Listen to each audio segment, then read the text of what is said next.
ஓம் சிவாய நம. குரு வாழ்க குருவே துணை. குருவின் திருவடியை சரணம் சரணம் சரணம். ஓம் ஆதித்யாய சோமாய மங்களாய புதாயச குரு சுக்க சனீஸ்வரா குரு கீரேனாக. என் குலதெய்வம் என் இஷ்ட தெய்வம் என் நாவில் வந்து அமருமாறு கேட்டுக்கொள். என் நாவில் நான் பிழையின்றி பேச என் வாக்கில் வந்து அமருமாறு கேட்டுக்கொள்கிறேன். அனைவருக்கும் வணக்கம். அனைவரும் எப்படி இருக்கீங்க? நலமா? இன்றைக்கி ஒரு சிறிய பரிகாரமாக நம்ம பார்க்க போகிறோம்.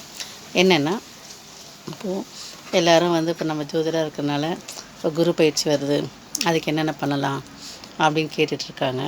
இப்போ குரு பயிற்சி வருது, ஓகே. சனி பயிற்சி, ராகு கேது பயிற்சிலாம் வருது. இப்போ நம்ம என்ன பண்ணலான்னா, நம்ம வந்து கரெக்டாக செய்ய வேண்டிய கடமைகளை சரிவர செய்தோன்னா நம்மளுக்கு எந்த ஒரு இதுவுமே வராது. அப்போது நம்ம என்ன பண்ணோன்னா, கடமையை ஒழுங்காக செய்யுங்க, சரிங்களா? கடமையை செய்யும்போது நம்மளுக்கு எந்த ஒரு பாதிப்பும் வராது. எனக்கு தெரிஞ்சு என்னென்னா, நம்ம வந்து இங்கே இந்த கோயிலுக்கு போகிறது, அங்கே கோயிலுக்கு போய் இதுக்கெல்லாம் செலவு பண்ணுறதை விட பிள்ளைங்களுக்கு என்ன வேணும்? ஏன்னா குரு பயிற்சி இல்லையா? அப்போது நம்ம படித்த ஆசிரியர் யாருன்னா கஷ்ட நிலையில் இருக்கிறவங்களாம் இருந்தால் அந்த ஆசிரியருக்கு நீங்கள் செய்யுங்க, சரிங்களா?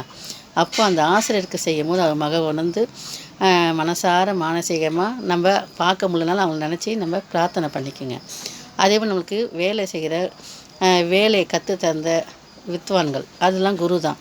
அப்போ நம்மளுக்கு தொழில் கற்றுத்தந்த அவங்களாம் வந்து குருமாராக இருப்பாங்க. அப்போது குரு பயிற்சி அப்போது நம்ம மானசீகமாக நீங்கள் கடவுளை கும்பிட்றத விட அந்த குருமாரை கும்பிடுங்க, உங்களுக்கு நல்ல வழி கிடைக்கும், சரிங்களா? ஆசிரியர் அதோட முதல்ல நம்மளுக்கு வர்றது உலகத்திலேயே தாய் தந்தை. தாய் தான் முதல்ல நம்மளுக்கு குருவாக இருந்து இந்த வழி நம்மளுக்கு காட்டி கொடுத்துருக்காங்க, சரிங்களா? அவங்க தான் முதல்ல அம்மா அப்பா அப்படின்ட்டு நம்மளுக்கு எழுத்துலேருந்து உறவு முறையிலேருந்து வார்த்தைகளை சொல்லி முதல்ல நம்மளுக்கு பயின்று விழுந்தா எழுந்திரிக்க கற்றுத்தந்து எல்லாத்தையும் கற்றுத்தந்தவங்க முதல் தாய் தான். அதனால் நம்ம அன்னையரை முதல்ல வணங்குங்க, சரிங்களா? அதுக்கப்புறம் மாதா பீதானும் போது நம்ம தந்தையார், மாதா வந்து நம்மளுக்கு தெய்வமாக இருக்கும். தந்தை சொல்மிக்க மந்திரம் இல்லைன்னு சொல்லுவாங்க. அப்போ வந்து நம்ம தந்தையை வந்து அவர் சொல்கிறதெல்லாம் நம்மளுக்கு மந்திரமாக இருக்கணும், சரிங்களா? அம்மா அப்பா நினச்சிக்கோங்க, நல்லபடியாக செய்யுங்க. ஆசிரியர் நம்மளுக்கு தொழில் சந்த கல்வி கற்று தந்த ஆசிரியர் மானசீகமாக நினைங்க. தொழில் கற்று தந்த குருமாரை நினைங்க. உங்களுக்கு ஏதாவது ஒரு வழி காட்டியிருப்பாங்க பாருங்க கஷ்ட நிலையில், அவங்களெல்லாம் வந்து நீங்கள் நல்லபடியாக நினச்சிங்கன்னா உங்களுக்கு நல்ல ஒரு வழி காட்டுவாங்க, சரிங்களா? அதனால் அந்த இது பார்த்துக்கோங்க. நன்றி, வணக்கம்.